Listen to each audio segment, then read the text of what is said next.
అందరికీ వందనాలు. దానియేలు గ్రంథం 8వ అధ్యాయంలో ఇద్దరు పరిశుద్ధులు 7 ఏండ్ల శ్రమల కాలంలో జీవిస్తున్నారు. అయితే ఈ ఇద్దరు పరిశుద్ధులు ఎవరు అన్న అంశం మీద ఈరోజు దేవుడు మనతో మాట్లాడుతున్నారు. ఇందు నిమిత్తమే దానియేలు గ్రంథం 8వ అధ్యాయం 13-14 వచనాలు. అప్పుడు పరిశుద్ధులలో ఒకడు మాటలాడగా వింటిని. ఇంతలో మాట్లాడుచున్న ఆ పరిశుద్ధునితో మరి యొక్క పరిశుద్ధుడు మాట్లాడుచుండెను.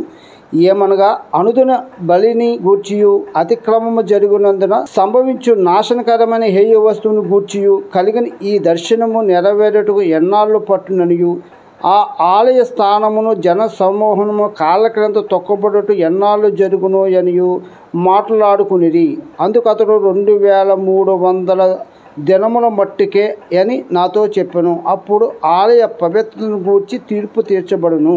చదవని వాక్యంలోని ఇద్దరు పరిశుద్ధులు కనబడుతున్నారు. అందులో ఒక పరిశుద్ధుడు మరొక పరిశుద్ధుడితో ఏమని చెప్తున్నారంటే, అనుదిన బలి అర్పణ ఆగిపోయింది, నాశనకరమైన హేయ వస్తువు రావడం మూలంగా అని చెప్పి సంభాషించుకుంటున్నారు. అంటే ఏంటి నాశనకరమైన హేయ వస్తువు అంటే?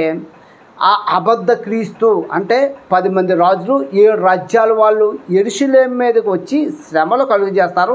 ఆ శ్రమల మూలంగాన రేపు కట్టబోతున్న 3వ మందిరంలోని అక్కడ అనుదినం అర్పించే బలి అర్పణలు, దహన బలులు, స్వేచ్ఛార్పణలు ఇవన్నీ కూడా ఆ మందిరంలో ఆగిపోతాయి.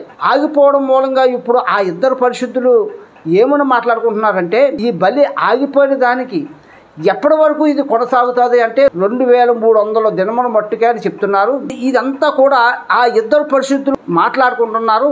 ఇంతకీ ఆ ఇద్దరు పరిశుద్ధులు ఎవరంటే, ఒకరు మోషే, 2 ఏలియా. 7 ఏళ్ల శ్రమల కాలంలో ఈ ఇద్దరు కూడా పరలోకం నుండి భూమి మీదకి వచ్చి ఇశ్రాయేల్ దేశంలోని ఉన్న ఇశ్రాయేల్ ప్రజలకి మారు మనసు పొందుకొని పడండి, మీరు చేసిన అతిక్రమల మూలంగా మీరు 7 ఏళ్ల శ్రమల బారిన పడ్డారు కనుక ఇప్పుడైనా మారు మనసు పొందుకుంటే మీరు రక్షింపబడతారా, కాపాడబడతారని ఈ ఇద్దరు పరిశుద్ధులైనటువంటి మోషే, ఏలియాని పరలోకం నుంచి భూమి మీదకి పంపిస్తారు. ఆ పంపించినప్పుడు ఈ ఇద్దరు పరిశుద్ధులు మాట్లాడుకుంటున్న సంభాషణ ఈ వచనం ద్వారా మనకు అర్థమవుతుందని ఈరోజు దేవుడు మనతో మాట్లాడుతున్నారు. ఆ ఇద్దరు పరిశుద్ధులే మోషే, ఏలియాని ఈ వచనం ద్వారా మనకు అర్థమవుతుంది. దేవుడు కొద్ది మాటలు దీవించును గాక.